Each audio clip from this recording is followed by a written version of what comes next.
आज हम लोग जो लेक्चर देखेंगे वो NCERT 1.2 के ऊपर, मतलब 1.2 के ऊपर। पिछले क्लास में 1.1 को हम लोग बनाए थे, हाँ, वास्तविक संख्याएं के बारे में, ठीक है। यानी 1.2 के ऊपर देखेंगे और उसी पे आधारित हम लोग पहले कुछ जान लेंगे, मतलब उसमें क्या पढ़ना है 1.2 में, ठीक है बुआ। इधर देखो, सबसे पहले हम लोग जानेंगे 1.2 को पढ़ाने से पहले, मतलब जानने से पहले, मतलब वहाँ पे बुक पे जाने से पहले कुछ बेसिक चीज़ को हम लोग को जानना जरूरी है। कोई बेसिक चीज़, जैसे हम लोग को जानना क्या जरूरी है कि सबसे पहले अभाज्य, क्या जानना है? अभाज्य, ठीक ना, अभाज्य गुणन, अभाज्य, ठीक ना। अभाज्य गुणनखंड का मतलब क्या होता है? अभाज्य का मतलब क्या होता है? फिर उसके बाद हम लोग क्या जानेंगे? अभाज्य गुणनखंड। गुणनखंड का मतलब गुना का खंड, गुना का खंड। अभाज्य का मतलब होता है बउआ कि वैसा संख्या जो अपने आप से और एक से कटे। क्या कटे? अपने आप से और एक से कटे। फॉर एग्जाम्पल लेते हैं, जैसे अभाज्य संख्या का, यहाँ लिखना, अभाज्य संख्या का फॉर एग्जाम्पल लेते हैं। अभाज्य संख्या का, ध्यान देना आराम से, अभाज्य संख्या का एग्जाम्पल, जैसे 2, 3, 5, 7, 7 के बाद कितना? 11, 13, 13 के बाद कितना? 17, show on, dot dot dot. इसका मतलब ये है बउआ कि अभाज्य संख्या, अच्छा 2 में देखो, 2 में दो जो है, 2 जो नंबर है, यानी 2 किसी से भागा लग रहा है, एक के अलावा, मतलब एक से ये कट रहा है, मतलब एक से ही भागा लग रहा और अपने आप से। फॉर एग्जाम्पल जैसे 2 में 1 से भाग देंगे तो 2 ही मर्तबा लगेगा, या 2 में 2 से भाग देंगे तो, यानी अपने आप से लग रहा और एक से लग रहा, यही ना लग रहा।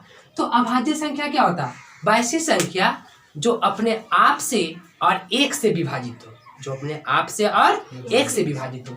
जैसे यहाँ पे 2, 3। अब बात ये आया कि सर क्या अभाज्य संख्या को हम एक नहीं लिख सकते हैं? नहीं, अभाज्य संख्या कहाँ से स्टार्ट होती है? 2 से। अभाज्य संख्या कहाँ से होती है? 2 से। अब ऑब्जेक्टिव में पूछेगा, ठीक ना, कि अभाज्य संख्या, सबसे छोटी अभाज्य संख्या कौन है? सबसे छोटी अभाज्य संख्या कौन है? तो कितना है? 2। सबसे छोटी अभाज्य संख्या कौन है बउआ? 2 है। ये बात को ध्यान रखना, एक नहीं मारना। कई बच्चा परीक्षा में ना 1, 2, 3, 4 रहेगा और डायरेक्ट पहले 1 मारता, क्योंकि उसको लगता है ना कि 1 सबसे छोटी अभाज्य संख्या, लेकिन ऐसा बात नहीं है। 1 छोटी अभाज्य संख्या नहीं है। अभाज्य संख्या कहाँ से चालू होता है? 2 से। अभाज्य संख्या कहाँ से चालू होता है वो? 2 से चालू होता है। तो ये बात को ध्यान में रखना है। कहाँ से? 2 से। तो अभाज्य संख्या क्या होती है? जो देखा, ये सब जितना भी 2, 3, 5, 7, 11, 13, 17, 19, मतलब ऐसे बोल सकते हैं कि 1 के अलावा कोई उभयनिष्ठ गुणनखंड ना हो। अच्छा, 2 में 1 के अलावा कोई है गुणनखंड? 2 गुने 1, 3 गुने 1, 5 गुने 1, 7, एक कोई है? नहीं है। तो इसी को हम लोग क्या बोलते हैं? अभाज्य संख्या। बात को समझ रहे ना? बात को समझो, इसी को क्या बोलते हैं? अभाज्य संख्या, ठीक है। थोड़ा हम एक्सरसाइज के पहले 1.2 से पहले बता रहे हैं, ताकि एक्सरसाइज ऑटोमेटिक बन जाए। यहाँ दिखना, इसको मिटा रहे हैं, अभाज्य गुणनखंड। अभाज्य गुणनखंड का मतलब क्या होता है? इधर देखो, अभाज्य गुणनखंड का मतलब क्या होता है? जैसे मान लो कि हमारे पास 8 दे दिया, 8 कोई, ठीक ना, अंक है, 8 अंक दिया हुआ है, बोला है कि 8 के अभाज्य गुणनखंड को लिखे। तो हम लोग क्या लिख सकते हैं? 8 के अभाज्य गुणनखंड 2 गुने 2 गुने 2, यही ना। अरे अब देखो, तो अभाज्य गुणनखंड मतलब कुछ अभाज्य के रूप में इसको लिखे, मतलब 2 को हम लोग अभाज्य के रूप में किस तरीका से लिख सकते हैं? 2 2 2, यही ना। इसको ऐसे भी लिख सकते हैं, 2 के पावर 3। तो ये क्या हो गया, अभाज्य के गुणनखंड में हो गया ना, व्यक्त हो गया। तो जब हम बेसिक बता देंगे तो एक्सरसाइज 1.2 ऑटोमेटिक तुम्हारा बन जाएगा। जो तुम्हारा एक्सरसाइज में है ना 1.2 में, वो सब हम बेसिक यहाँ पे चर्चा कर देंगे ताकि ऑटोमेटिक बन जाए, ठीक ना, उससे कोई दिक्कत नहीं। अब देखना, अब हम लोग को अभाज्य गुणनखंड बोला, अब थोड़ा लॉन्ग ले लेते हैं। फॉर एग्जांपल में मान के चलो 125 ले लेते हैं या 120 ले लो, कुछ ले लो, चलो इसका बोल रहा है कि अभाज्य गुणनखंड करें। तो कैसे कर सकते हैं, अभी हमको पता नहीं है, ठीक ना, कि कैसे करें। ये आराम से इसको क्या करो, 20 को कितना मरतबे, 2 मरतबे, तो कितना होगा, कटेगा तो लाइक 60, फिर 2 से 30, फिर 2 से 15, फिर 5 से 3 या 5, उससे कोई दिक्कत नहीं है, ठीक है। तो यहाँ 3 या 5 से लगाओ ना, पहले 3 से लगाओ, वो तो पहले 3 से वो बच्चा में देखे थे, लेकिन यहाँ पे वो हम लोग एलसीएम नहीं निकाल रहे हैं, यहाँ पे एलसीएम नहीं निकाल रहे, यहाँ पे हमको अभाज्य के फॉर्म में आ जाए, आगे चाहे तो पीछे, ठीक है, उससे कोई दिक्कत नहीं है। तो इसको हम लोग लिख सकते हैं ना 1 2 3, यानी 2 के पावर कितना 3 और 5 के एगो या 3 के एगो और 5 के एगो। तो इसका मतलब 120 के अभाज्य गुणनखंड कितना, 2 के पावर 3, 3 के पावर 1 और 5 के पावर 1, ठीक है। ये अभाज्य गुणनखंड, ये मतलब 120 का क्या है, अभाज्य गुणनखंड का रूप है, अभाज्य गुणनखंड का रूप है। जो हम पढ़ेंगे उसको ध्यान में रखना और ऑटोमेटिक तुम्हारा एक्सरसाइज बन जाएगा, ठीक है। चलो, तो इसी तरह से हम कुछ और बड़ा वाला लेकर देखते हैं, जैसे 1255, इसके अभाज्य गुणनखंड के रूप में हम लोग करेंगे।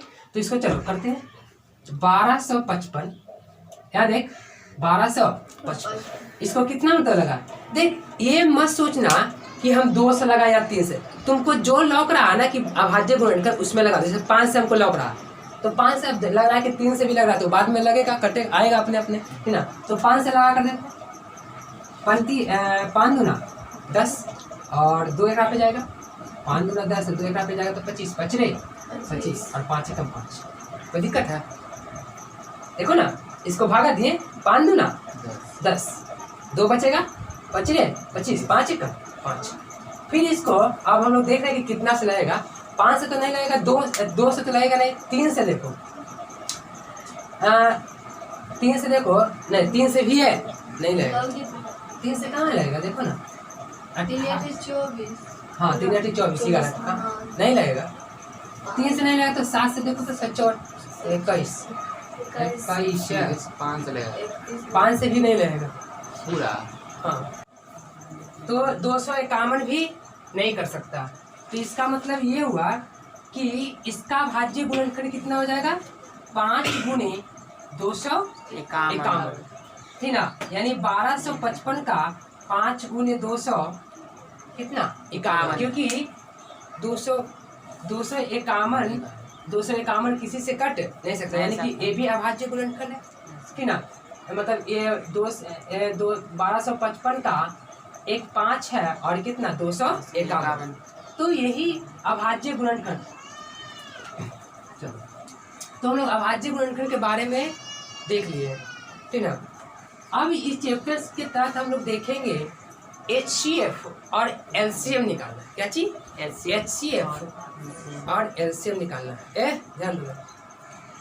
जैसे मान कर चलो 1.2 में भी पढ़ना है HCF और LCM, जैसे 26 और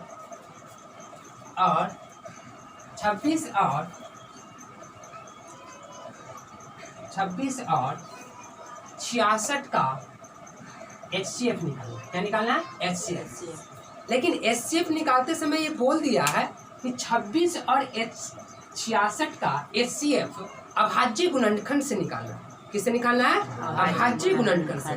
देखो, अगर हम लोग को HCF निकालने के लिए कहता और भाग विधि से कहता, तो हम लोग जानते हैं भाग विधि, डायरेक्ट क्या करते हैं, 26 और 66 इस तरीके से लगाते।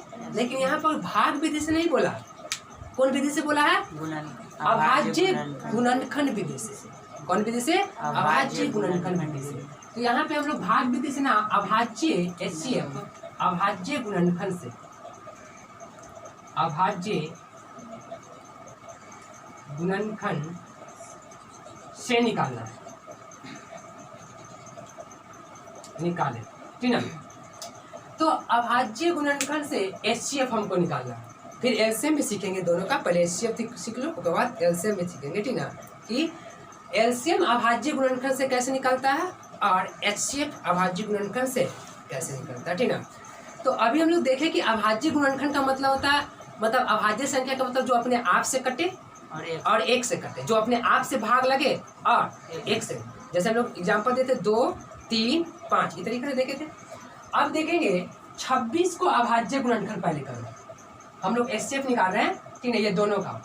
तो 26 का एचसीएफ निकालने के लिए पहले इसको गुणनखंड करें, तो करो, तो हम लोग क्या लिखेंगे 2 गुणे 13 अभाज्य गुणनखंड के फॉर्म में आ गया कि नहीं। फिर 66 को क्या लिख सकते हैं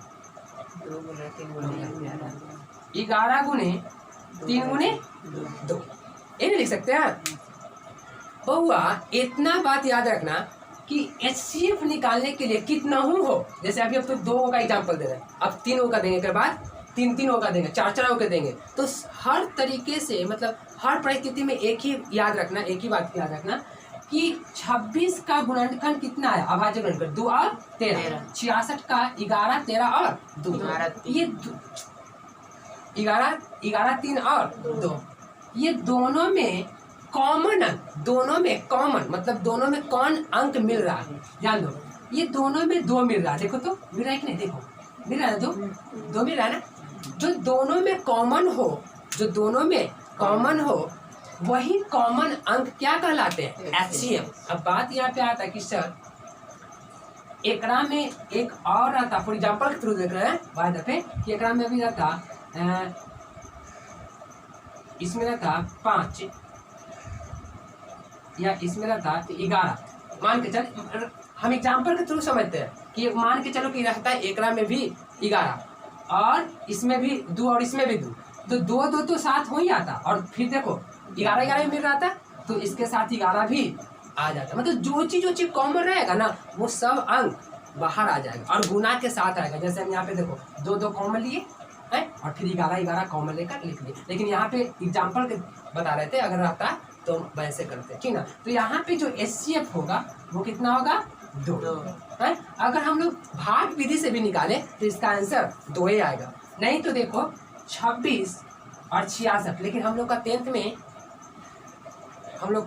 10th में यानी मैट्रिक में ये तरीका से पढ़ना, ये तरीका में नहीं, ये तो हम लोग बच्चे क्लास में जो पढ़ रहे थे, जैसे 26 दूना 52 बचेगा कितना 4 और कितना 1 है ना बचा। फिर इसको ऐसे, फिर कितना 26 दूना 28 ज़्यादा हो रहा है, 14 दूना 28 ज़्यादा हो रहा है, यानी 14 एकम 14 बचा कितना 2 और कितना 1, फिर ऐसे है ना, फिर 1 मरतबे 12 है ना और 2, फिर ये 12 को किधर यहाँ उतार, फिर 6 दूना 12, यही ना इससे निकलता। और जो भाजक बचता है जिससे पूरा कर जाता है भाग विधि द्वारा, वही ना इससे निकलता। लेकिन हमको इस तरीका से निकालना नहीं है, क्योंकि भाग विधि द्वारा नहीं का, हमको अभाज्य गुणनखंड विधि द्वारा तुम्हारा बुक में पढ़ना, क्योंकि अब हाई क्लास में है तो हाई जैसा होगा, बच्चे क्लास में तो बच्चे जैसा था, गिरी करके काम कर जैसा हम लोग वही चीज पढ़ते हैं, लेकिन यहाँ पे इंक्रीज हो जाता है वो चीज। 10th में वो चीज क्या हो जाता है, थोड़ा रूल अलग हो जाता है, समझे बात को ना।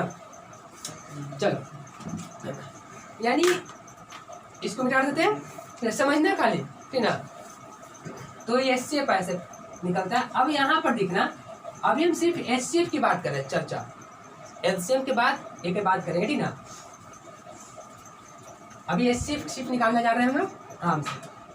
अच्छा, एचसीएफ एक तरीका से हम लोग यूक्लिड विभाजन से भी निकाले थे। देख, यूक्लिड विभाजन से भी एचसीएफ अलग तरीका से निकल रहा था, भाग विधि से अलग विधि से निकल रहा था, और जो अभी हम पढ़ रहे हैं वो अलग तरीका, सबका अलग अलग, लेकिन आंसर सबका यानी उत्तर एक ही आ रहा है सबको, ठीक है, लेकिन सबका रूल अलग अलग है बनाने का। अब यहाँ पर देखना, हम तीन उड़ा लेते हैं, जैसे 3 अंक 3 संख्या लेते हैं, जैसे 75, 52 और 35 का एचसीएफ निकालना। 75, 52 और 35 का, ठीक ना। 75, 52 और 35 का क्या निकालना, HCF निकालना। निकालो अभी कौन विधि से, अभाज्य गुणनखंड। अभाज्य गुणनखंड। तो यानी इसको अभाज्य के फॉर्म में तोड़ेंगे तो 3 गुणे 5 गुणे 75 है ना, 3 गुणे 5 गुणे 5। 52 को तोड़ेंगे बहुआ तो 2 गुणे 13 गुणे 2, यानी 2 गुणे 2 गुणे 13 है ना। अभी करके देख लो अपना तोड़कर। फिर 35 को अगर तोड़ेंगे तो 7 गुणे 5 है ना। अब देखो कि इस तीनों में, ये तीनों में कॉमन क्या, कुछ नहीं। तो देख कुछ कॉमन नहीं, ले फुक्का आ गया। अरे जब कुछ कॉमन बच्चा में हम लोग पाचक खाते थे ना, पाचक खाते ना बच्चा में, तो जब बच्चा में पाचक खाते थे हम लोग और कुछ नहीं निकला तब पाचक बचा ना पगला है। जब कुछ नहीं तो सब में ये कि ये और कुछ ना तो ये खा ना, तो इसका मतलब कुछ नहीं, इसका मतलब ये नहीं पाचक मिला ना पगला, पाचके पर संतोष करो। यहाँ देख ना, जब कुछ नहीं तो सब में एक कॉमन है ना, तो बहुआ इसलिए HCF बराबर 1, क्योंकि कुछ नहीं कॉमन तो एक तो है ही है। अरे कम भैया 2 को 5 है। सब में कॉमन होना चाहिए। देखो बा 2 को में है ना, हाँ ठीक है पूछो, ये 2 को में 5 है, सब में होना चाहिए। किसमें, सब में। सब में होगा ना H2, सब में होगा ना, एकरा में एकरा में एकरा में, तब वही होता। ठीक है, ये दोनों में 5 है लेकिन इसमें 5 है नहीं, तो ये फिर बेईमानी हो जाएगा। तीनों के लिए बराबर ना हो तो फिर बेईमानी हो जाएगा। तीनों में एक बराबर। सब भाई 3 भाई है तो सबके बराबर बराबर हिस्सा ना है, कि 2 के दे देगा या ओके छोड़ देगा तो हो जाएगा बवाले, ठीक ना। फिर सब काम गड़बड़। लॉजिक समझ मेरा ना। Yes sir. नहीं तो बोलना एकदम आराम से, ठीक है। नहीं ना, इसको स्क्रीनशॉट ले लो, अब डालते हैं चले। तो अभी हम लोग HCF हम निकाल लिए, ठीक ना। HCF देख लिए कि कैसे कैसे निकलता है। और अब एक्सरसाइज में तुम्हारा प्रैक्टिस करने 1.2 में प्रैक्टिस है, ये कर लेना आराम से। सिर्फ उसी में किस चीज़ को हम बता रहे हैं, और फिर एक्सरसाइज जो नहीं बनेगा उसके बाद में हम फिर एक्सरसाइज पर भी चर्चा करेंगे। लेकिन पहले इसको देख लो। अब हम लोग को अभाज्य गुणनखंड से LCM निकालना है। क्या निकालना है, LCM। सबसे पहले LCM शांत रहो आराम से। चलो 26 और 65 का, 26 और 65 का, ठीक ना।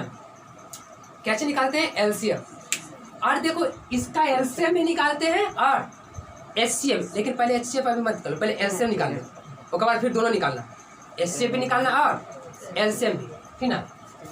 यहाँ पर दिखना अभाज्य गुणनखंड बोला, 26 को लिख सकते हैं 13 गुणे 2, 65 को लिख सकते हैं हम 13 गुना 5, 13 गुणे 5। ध्यान देना। HCF अगर बोले तो यहाँ पे HCF तो आराम से हो जाएगा। HCF कितना हो जाएगा बाबू, अगर HCF बोले तो 13, क्योंकि दोनों में कॉमन क्या अंक है, 13। LCM में थोड़ा मानी ध्यान देना है। LCM में ध्यान क्या देना है, LCM में एक बात को ध्यान रखना है कि जितना एकरा में अंक लौक रहा है ना, अलग अलग पहले लिख लो। ए रुक आराम से, ऐसे पहले जितना भी अंक जो लौक रहा है ना इसमें आराम से लिख ले। जैसे 13 लौक रहा है, फिर क्या लौक रहा है, 2 लौक रहा है, फिर क्या लौक रहा है, 5। मतलब अलग अलग चेहरा लौक रहा है ना, पहले लिख लो अलग अलग चेहरा। फिर देखो पहलका में 13 के गो है, एगो हो गया खत्म। ये क्या 2 गो इतना, 2 के गो है, एगो के गो। चलो 65 में एकरा में देखो 65 के गुणनखंड में 13 के गो है, 1 के गो, एगो तो यहाँ लिखा ले है। 5 भी के गो, एगो तो एगो तो लिखा ले। अब कहो कि सर अगर 2 गो रहता तो 5 के पावर 2 चढ़ जाता। हम ऐसा भी एग्जाम्पल देंगे, ठीक ना। तो यानी कि इसका जो LCM होगा 26 और 65 का जो LCM होगा, ठीक ना, उसको हम कितना होगा, 26 दूना 52 और 26 दूना 52 और 52 25, 5 दूना 10, हाथ में 25 25 26। देखो तो और बामन 26 दूना गलत हो गया। 13 दूना 26 ना फिर 13 दूना 26 26 26 25 130 5 30 10 है ना हाँ 130 कितना होगा बउआ 130 होगा ठीक ना। तो एलसीएम 26 और 52 का कितना हुआ 130 और कौन विधि से निकाल रहे हैं अभाज्य गुणनखंड विधि से। कभी कभी बात यहाँ पे आती है देख आराम से हम कुछ और एग्जाम्पल लेते हैं खाली डबल डबल का ठीक ना। जैसे दो का काम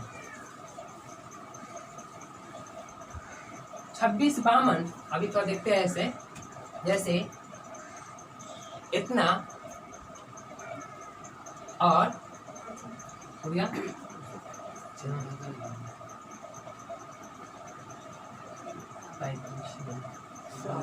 रुको ना 50 का कितने का 50 का देखो ला तो अब यहाँ पर देख छोटू 125 का और ये दोनों का क्या निकालना हमको एलसीएम और एचसीएफ तो एकदम आसान है। एचसीएफ आसान होता है जो कॉमन वाला अंक है उसको निकाल लो लेकिन जो भी प्रॉब्लम होता है वो एलसीएम में थोड़ा मानी ढूंढना पड़ता है कभी कभी कौन में ज़्यादा है कौन में लेकिन एलसीएम तो एचसीएफ तो देखते ही हम लोग निकाल लेंगे। जैसे 125 है 125 को अगर हम लोग निकालें तो कितना 5 गुनी 5 और 50 को निकाले तो 5 गुनी 2 अभी साथ रुपये आराम से। ए बउआ एचसीएफ अगर निकालने के लिए बोले दोनों को एचसीएफ निकालने के लिए बोले तो देख पहला बात ये दोनों कॉमन है तब 5 ये दोनों कॉमन है तब 5 यानी एचसीएफ कितना हो जाएगा 25 कितना हो जाएगा 25 क्योंकि दोनों दो कॉमन है। एलसीएम में ध्यान देंगे एलसीएम में क्या ध्यान देंगे देखना ये सीख गया कि एक्सरसाइज समाप्त। एलसीएम में ध्यान देंगे एलसीएम जो होगा एलसीएम किसका 125 और 50 तो ऐसे भी लिख सकते हैं कि एचसीएफ 125 और 50 का फिर एलसीएम किसका 125 और 50 का 125 और 50 चलो एलसीएम में ध्यान देना कि पहले जितना भी चेहरा लौक रहा है ना यहाँ पे जितना भी चेहरा लौक रहा है तुमको जिस पे डाउट है ना जैसे चोर आदमी कैसे होता है तुमको गांव में जकरा पे चोर आदमी पर डाउट है पहले पकड़ के ला डाउट है जकरा डाउट को पकड़ के लाएगा सबका सब पोल और सबका सब पोल खुल जाएगा ना तो जितना भी तुमको यहाँ चेहरा लौक रहा है पहले पकड़ के ला ऑटोमेटिक बता देगा कि कौन कितना लूटा कितना पहले कितना धन मतलब कौन कितना चोरी किया ना बता देगा। वैसा ही बात यहाँ पे होगा आराम से पूरे चेहरे को है जितना भी चेहरा लौक रहा है यहाँ पे उसको लौक पहले क्या हो गया 5 लौक रहा है और 2 लौक रहा है 2 को चेहरा लौक रहा है। आज आप 5 से पूछ 2 को पर डाउट था दोनों को पकड़ के लाए हैं जब दोनों को पकड़ के लाएंगे तो सब ऑटोमेटिक खोल देगा पोल खोला है कि नहीं पोल कि वो कितना धन चुराया वो कितना धन चुराया ऐसे नहीं होता है चोर में। तो वैसा ही जितना अलग अलग है ना पहले इसको ला लो अलग अलग चेहरा को एक में पूरे में क्या लौक रहा है 5 लौक रहा है और 2 लौक रहा है तो 5 2 को आराम से उतार दिए कोई दिक्कत नहीं। अब देखो कि कौन ज्यादा धन चुराया है जो ज्यादा धन रख ले है ना उसी को ना पकड़ के लाते हैं पहले उका के छोड़ना तो पकड़ा ही देते हो। यहाँ देखना तो एकरा में 5 के गो है 3 गो और एकरा में 5 2 गो है यानी कि धन ज्यादा कौन रख ले ऊपर का रख ले यानी कि 5 के पावर कितना 3 1 2 3 ना यानी कि 5 के पावर कितना 3 ध्यान देना इधर 2 क्यों नहीं क्योंकि ये 2 वाला नहीं हाईएस्ट जो पावर मतलब जो जितना नंबर रहेगा ना जैसे 1 2 3 और बाद में एकरा में 5 रहता 4 गो 5 आता क्या गो 4 गो तो यहाँ पे पावर कितना चलता है 4 जो ज्यादा चुराइले है ना जो ज्यादा रख ले है ना उसी का पावर जैसे 1 2 3 यानी कि 5 के पावर 3 अगर 4 रहता बाद तो 4 हो जाता। अगर यहाँ कहो कि सर यहाँ 3 है अगर 5 यहाँ पे 2 और होता तो 4 को 5 हो जाता तो यानी कि 5 के पावर 4 यही मेन चीज है इसमें यही चीज देखना। फिर देखो 2 तो बेचारा एकला होता तो 2 के पावर 1 तो देखो तो यहाँ पर देखो जब हम लोग करेंगे तो 25 5 को 3 मरतबे गुना करो 125 और 125 में 2 से गुना करो तो 250। लॉजिक समझ में आ रहा है कि नहीं कोई दिक्कत है इसमें कोई दिक्कत नहीं है 10वां का बच्चा छोटा बच्चा समझ जाएगा इस चीज को कि क्या मजा आने वाला नहीं रहा नहीं समझ में आ रहा है कि क्या हो रहा है। मैथ को ऐसा पढ़ो ना कि लगे कि क्या एकदम कुछ है ही नहीं। देख एग्जाम्पल दी, एक एग्जाम्पल और दे देते हैं। और HCF तो पता ही है कितना हुआ, ठीक ना। और इससे चलो इसको स्क्रीनशॉट ले लो आराम से सब मिलकर, आराम से समझो। और क्या, कॉपी कलम रख ले रहो अपना, देखो और समझो। नहीं समझ में आए तो कमेंट में दो कि सर यहाँ पे प्रॉब्लम है, उसका हम सोल्यूशन करेंगे, ठीक ना।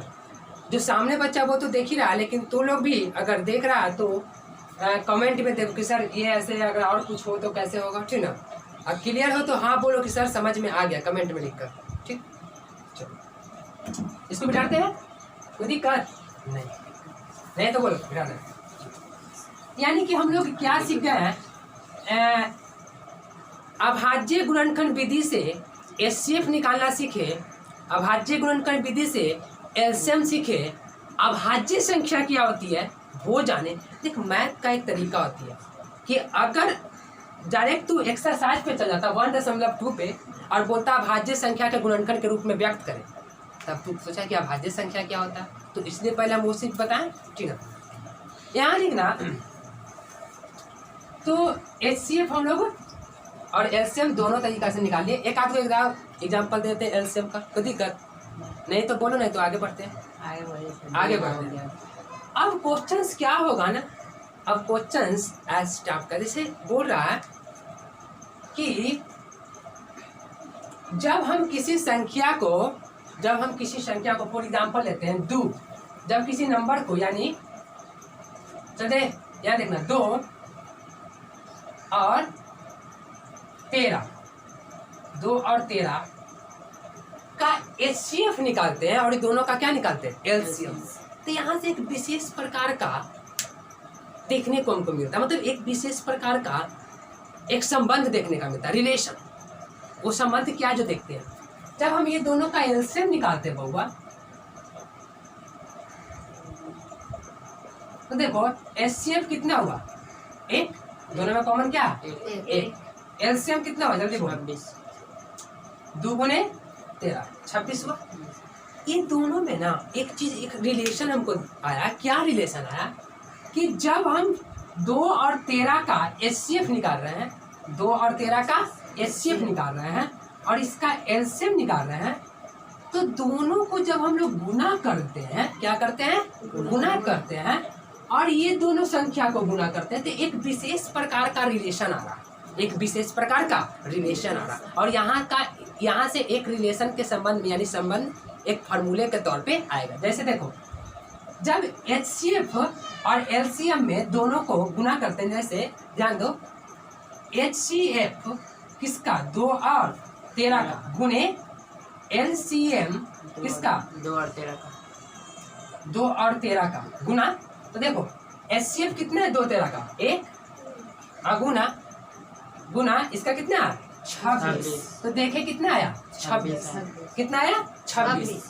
अब हम लोग देखते हैं कि ये दोनों के गुना करने पर कितना आ रहा। तो जब दोनों संख्याओं को गुना करते हैं 2 और 13, जो ये संख्या दोनों है ना, जब ये दोनों संख्या को गुना करते हैं तो ये भी क्या आ रहा, यानी विशेष प्रकार का एक रिलेशन आ रहा है, एक विशेष। इससे का मतलब ये है कि जब दो संख्याएं का HCF और LCM दोनों का गुणनफल वो दोनों संख्याओं के गुणनफल के बराबर होता है। यहाँ से एक रिलेशन नहीं मिल रहा।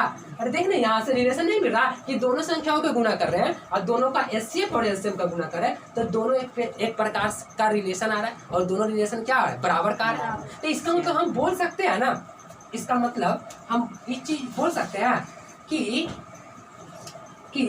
यहाँ पे ठीक ना, इसका मतलब हम ये बोल सकते हैं ना एक रिलेशन के संबंध पे कि HCF कोई नंबर होगा A और B और गुने LCM कोई नंबर होगा A और B, यानी A और B कोई नंबर, दोनों नंबर के यानी दोनों संख्या के कुछ गुणनफल के, यानी एक फार्मूला के तौर पर मेरा हम लोग का ये आया। ये हमेशा एक टाइप का परीक्षा में पूछता है कि HCF गुने LCM, आगे पीछे रख सकता है LCM कोई दिक्कत नहीं है।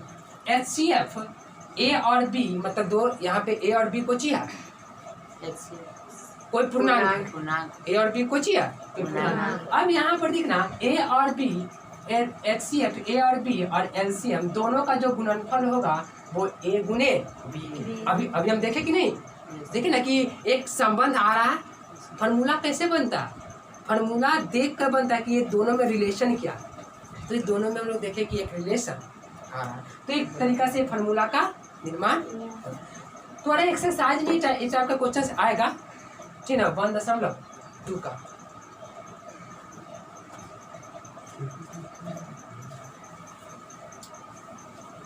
चलो अब बात है कि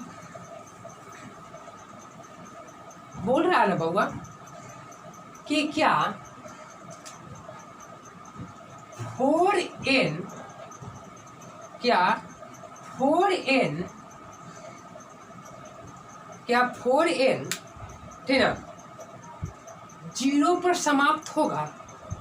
जैसे 4n कोई संख्या है, 4n ठीक ना, वो 0 पर बोल रहा है समाप्त होगा, इस टाइप का। अब इस टाइप का तुम्हारा एक्सरसाइज में 6n होगा, लेकिन हम देखते हैं कि क्या 4n 0 पर समाप्त होगा, इस टाइप का क्वेश्चन बोला। लेकिन एक बार देखो, इसको भी छोड़ो क्योंकि एक्सरसाइज पे जाएंगे तो उसको हम लोग सॉल्व कर लेंगे। अब देख